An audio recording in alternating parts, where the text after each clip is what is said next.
Bien joué, vous avez trouvé la bonne réponse. En effet, les ERP et les APS sont des outils d'avenir en matière de prévision et de planification pour les entreprises, mais ce ne sont pas les outils qui voient le plus loin dans le futur. Certaines entreprises ont décidé de mettre en place un big data ou bien encore l'intelligence artificielle, et pour vous expliquer cela, je vous renvoie vers Néo et Fred.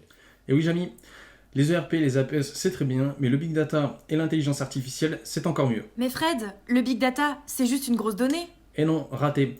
Ce qu'on appelle le big data, en fait, c'est la collecte, le tri et l'analyse de données de masse. Je vais te montrer, mais pour ça, on va faire un petit peu d'histoire. Jusqu'à il y a quelques années, collecter, trier, archiver les données, ça pouvait ressembler à ça, ou encore ça. C'était long, c'était assez compliqué, et en plus c'était coûteux parce que pour stocker il faut de la place, et donc en fonction des entreprises il fallait un gros volume pour pouvoir stocker toutes les informations. En plus de ça, je vous laisse imaginer les réunions PIC et PDP où il fallait faire tous les calculs à la main et se baser que sur du papier. Tout ça c'est fini ou presque, et ça c'est grâce au digital. C'est pour ça que le futur, voire le présent pour certaines entreprises comme Amazon ou Walmart, ça ressemble plutôt à ça. En fait, ils vont collecter des données tout le temps, des données qui viennent de partout et de tous les canaux. On va passer des capteurs sur les machines de production aux avis des internautes. Ça leur sert à quoi aux entreprises? Alors ça, c'est une bonne question. Effectivement, tu te doutes bien qu'ils ne font pas du stockage de données pour le plaisir, mais ces données-là, ils vont les analyser. Ils les analysent et ils en dégagent ce qu'on appelle des patterns, ou des modèles en français qui leur permettent de prévoir et anticiper certains phénomènes et certains événements. Pour te donner un petit exemple, les gens chez Walmart, grâce au Big Data, ils se sont aperçus que le nombre de ventes de certaines tartes aux fruits augmentait les jours de tempête. Donc, maintenant, ce qu'ils font, c'est que dès que les bulletins météo annoncent des tempêtes, ils font augmenter leur production. Et même mieux, niveau commercial, ils mettent les tartes en question juste à côté des articles de survie. Ça sert à ça le big data. D'accord, mais on n'a jamais vu une donnée parler toute seule. Eh bien non, tu as raison, les données ne parlent pas toutes seules. Pour obtenir les patterns dont je t'ai parlé, il faut se servir d'algorithmes.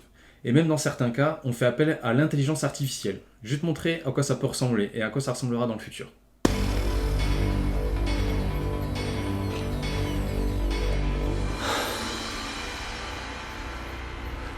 Je connais. Les ventes de l'année prochaine. Prouve-le-moi.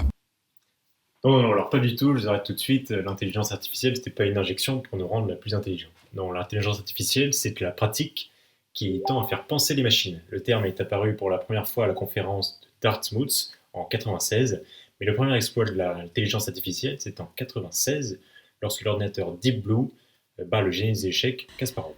Mais cela fait depuis longtemps. Et depuis, allons voir un expert dans le domaine. Bonjour, je m'appelle François Nguyen. Vous voici dans mon bureau. Je suis expert dans le domaine de la supply chain et plus spécifiquement dans le domaine de l'intelligence artificielle. Je vais vous montrer dans quel cas l'intelligence artificielle va avoir de l'influence dans la supply chain. Allez, suivez-moi. L'œuvre de l'intelligence artificielle va être liée à une sous-catégorie de la supply chain risk management. Et plus spécifiquement dans deux problèmes qui concernent la prévision et la planification. L'intelligence artificielle peut ainsi générer deux types de gains en supply chain. Le premier, l'amélioration du service au client B2C ou B2B, ou même le développement de nouveaux services. Deuxièmement, l'amélioration de la performance opérationnelle. Dedans, nous pouvons prendre en exemple amélioration de la productivité, des outils ou bien du stock.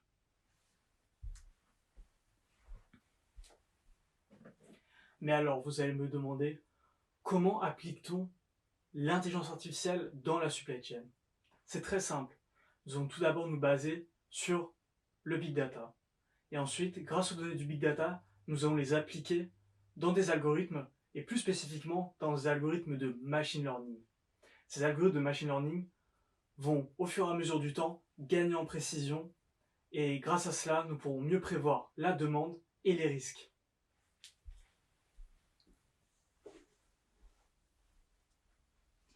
Mais concrètement, en quoi l'intelligence artificielle va nous être utile en supply chain? C'est simple, ça va être pour mieux gérer notre gestion des stocks, et grâce à ça, pouvoir augmenter notre profitabilité. Mais attention, l'intelligence artificielle ne peut pas être le seul vecteur de décision. Nous devons toujours avoir un œil dessus et nous en servir comme aide à notre prise de décision.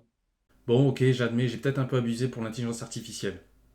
Bon, tu sais un peu dans tout sur la prévision et la planification d'entreprise. Mets un pouce bleu si les vidéos t'ont plu. Et n'oublie pas, c'est pas sorcier d'être confiné.